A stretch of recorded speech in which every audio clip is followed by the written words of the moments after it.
Assalamualaikum warahmatullahi wabarakatuh. Alhamdulillah wahdah, wassalatu wassalamu ala rasulillah. Allahumma salli ala nabi hashimi Muhammadin wa ala alihi wa sallim taslima. Bapak Ibu, ikhwan akhwat saudara yang berbahagia, tema kita kali ini adalah merasakan zikir tawajuh atau zikir khofiyah. Sebetulnya sedikit banyak sudah saya jelaskan perihal merasakan zikir ini ya Bapak Ibu, yaitu di video saya sebelumnya, makna merasakan zikir jahar. Hanya saja kali ini kita akan mencoba memahami lebih mendalam apa yang maksud merasakan zikir khofi dalam hal ini ya, hingga nanti kita coba untuk memahami apa yang disebut dengan zikir rasa ning rasa atau rasa di dalam rasa ya Bapak Ibu. Kita perlu memahami hal ini agar lebih mudah bagi kita untuk menguatkan rasa zikir khofi kita. Tidak jarang ya Bapak Ibu, batin kita itu susah berkembang seringkali karena berawal dari kegagalan paham kita mengenai makna merasakan zikir, terutama zikir yang dalam ya, zikir yang rasa itu. Bapak Ibu saudara sekalian, merasakan zikir pada dasarnya pengertian merasakan zikir di sini sama dengan pengertian yang saya jelaskan di video saya sebelumnya itu ya. Seperti kita makan pisang, maka rasanya adalah rasa pisang, bukan rambutan. Atau seperti kita merasakan madu, maka rasanya madu, bukan durian. Tetapi kemudian, loh kok ini madu pahit? Loh kok madu pahit? Berarti ada kesalahan ya Bapak Ibu. Itu berarti lidahnya sakit. Makanya rasa madu tidak normal lidahnya. Madu jadi rasanya pahit. Demikian juga Bapak Ibu sekalian, ketika kita merasakan zikir khofi, maka rasanya pun adalah rasa zikir khofi. Tapi kok kemudian ini kok rasanya bukan rasa khofi, maka itu pasti ada kesalahan ya Bapak Ibu. Itu berarti hati kita masih kotor, batin kita masih menyimpan penyakit. Makanya rasa khofi menyimpang ke rasa yang lain. Hanya saja Bapak Ibu sekalian, seringkali kita gagal paham untuk memahami makna merasakan zikir itu. Kenapa demikian? Karena kita salah menggunakan alatnya. Kita seringkali menggunakan alat yang berbeda untuk merasakan zikir. Seringkali kita mengidentikan rasa zikir itu dengan rasa makanan. Ya pasti berbeda ya Bapak Ibu. Bila merasakan makanan, ya pakai lidah alatnya itu. Merasakan penglihatan atau pemandangan, ya pakai mata. Merasakan bau, ya pakai hidung. Merasakan pendengaran, ya pakai telinga. Jadi ada alatnya masing-masing ya Bapak Ibu. Lalu merasakan zikir khofi, apa alatnya? Alat untuk merasakan zikir khofi itu adalah hati kita. Jadi hati adalah alat untuk merasakan zikir khofi. Dan hati itu kalau kita pahami secara dalam, ada lapisan-lapisannya ya Bapak Ibu. Maka lapisan hati ini berakibat pada adanya lapisan-lapisan rasa juga. Ada sadar, ada qalb, fuad, syagab, lub, sir, dan ana ya Bapak Ibu, lapisan frekuensi hati itu. Dan ini sudah saya jelaskan di video saya yang terdahulu ya, di awal-awal dahulu. Bapak Ibu sekalian, hati adalah alat untuk merasakan zikir khofi. Di dalam ilmu tasawuf, hati itu ada fungsinya. Salah satu fungsi hati itu adalah sebagai wadah, yaitu wadah memori atau wadah ingatan-ingatan kita, wadah pengetahuan, wadah wawasan, wadah kesadaran, kebijaksanaan, cinta, keimanan, keyakinan, dan sebagainya itu tersimpan di wadah hati kita. Jadi Bapak Ibu, memori, ingatan, pengetahuan, makrifat, hikmah, kesadaran, dan lain sebagainya di dalam ilmu tasawuf, semuanya itu berada di dalam hati kita sendiri. Karena itulah ingatan zikir khofi tidak ditanam di otak, tetapi ditanam di dalam hati kita. Ini perlu kita pahami untuk bisa memahami kerja hati. Dari sini kita akan paham apa kerja hati itu. Jadi kerja hati itu sederhananya adalah untuk mengingat, mengetahui, atau menyadari.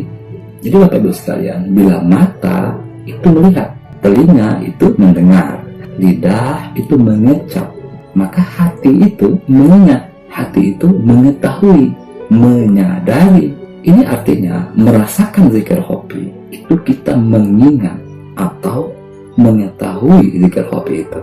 Merasakan zikir hobi itu berarti kita menyadari zikir hobi itu.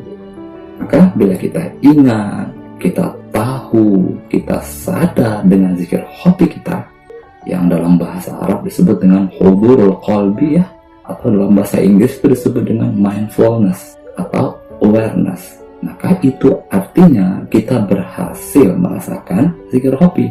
Sebaliknya, bila kita tidak ingat zikir hobi kita tidak sadar kita sedang zikir hobi, ingatan kita kemana-mana, hati kita goflah, maka itu artinya kita gagal merasakan zikir hobi. Di video sebelumnya kita sudah belajar ya Bapak Ibu mengenai cara mendeteksi keadaan zikir hobi kita di titik kekiniannya di latifah qalbi. Maka sekarang coba kita belajar latihan duduk diam tawajuh yang agak lama, 30 menit misalnya ya. Nah, coba kita pahami keadaan-keadaan di dalam duduk diam tawajuh 30 menit itu. Jadi kita mampu mengetahui, mampu menyadari zikir hobi kita, nah itu jangan ragu-ragu lagi ya Bapak Ibu sekalian. Itu tanda kita berhasil merasakan zikir hobi. Tetapi kalau ketika duduk diam tawajuh 30 menit itu kita susah sekali fokus, susah untuk menyadari hobi kita, hati kita goflah, ingatan kita kemana-mana, ngablung ngacaprak, ngadar ngidul ya kata pengusaha Hanum itu ya, maka ini pertanda bahwa kita telah gagal merasakan zikir hobi. Maka coba kita lihat dalam pengalaman duduk diam tawajuh 30 menit itu, berapa besar hudurnya, berapa besar goplahnya. Maka nanti dengan pengetahuan ini kita akan meningkatkan yang tadinya kesadaran kita, hudur kita pada zikir hobi itu hanya 1 menit, naik jadi 2 menit, naik lagi 3 menit, dan seterusnya.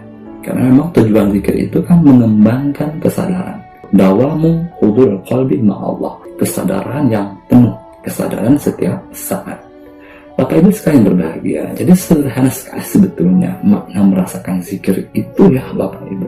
Bila ingatan kita fokus dan sadar pada zikir hobi, kita hudur, itu kita berhasil merasakan zikir hobi.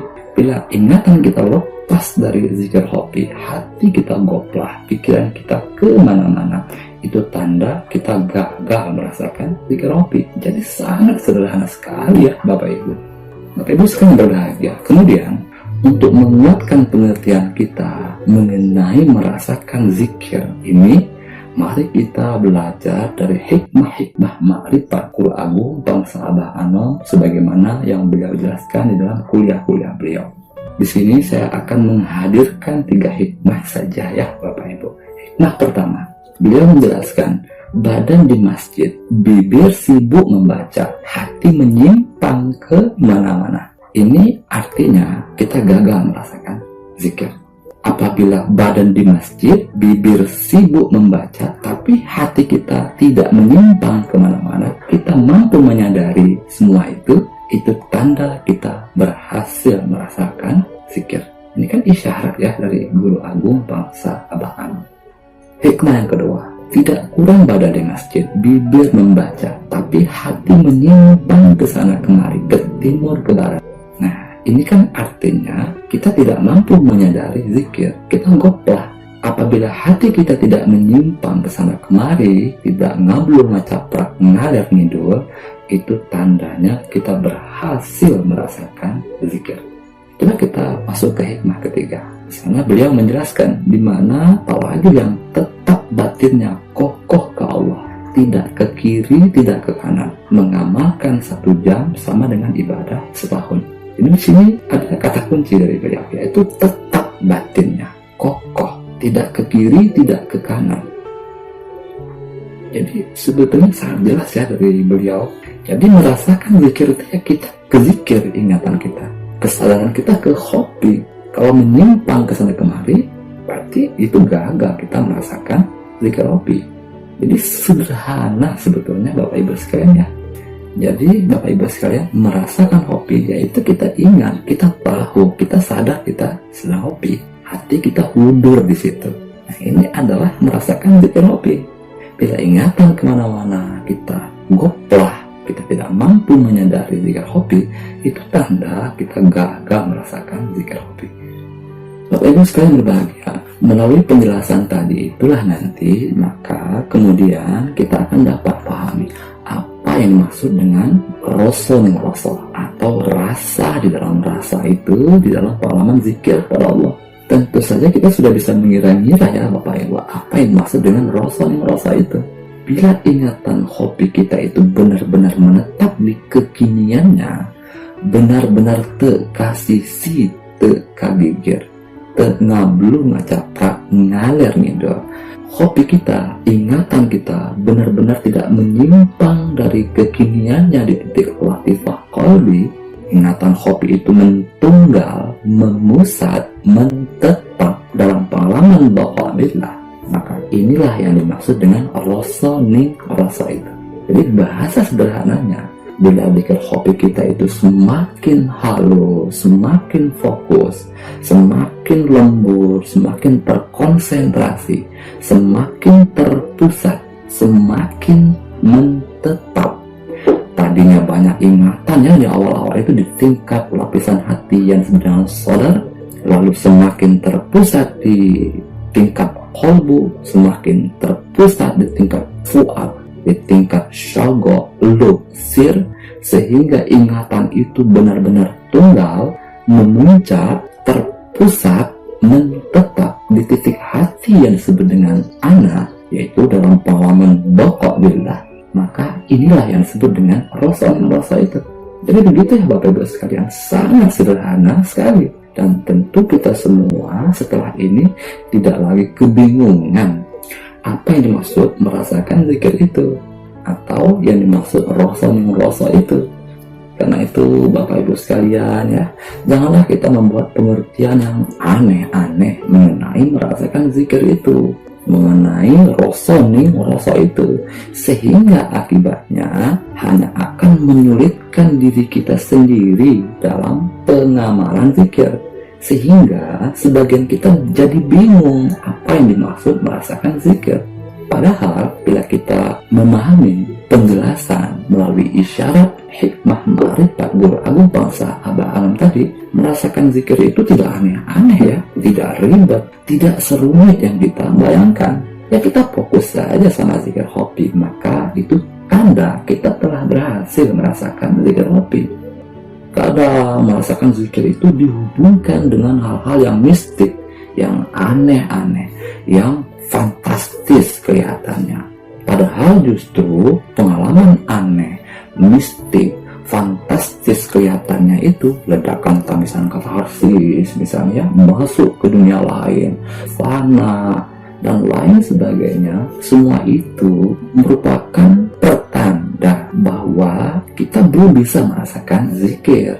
Semua yang aneh-aneh tadi itu merupakan proses dari pembersihan hati kita sendiri. Ini sudah saya jelaskan di video-video saya sebelumnya juga ya Bapak Ibu sekalian, terutama dalam penjelasan mengenai ledakan tangisan katarsis.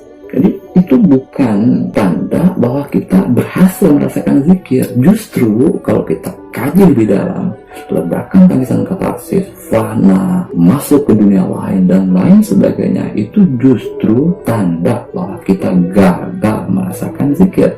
Jadi semua itu yang aneh-aneh tadi itu proses atau tahapan pembersihan hati kita sendiri. Jadi kita masih di dalam proses penyembuhan atau pembersihan batin. Nanti ketika hati kita benar-benar bersih, batin kita benar-benar sehat, baru setelah itu kita bisa merasakan zikir. Baru setelah itu kita bisa menyadari zikir.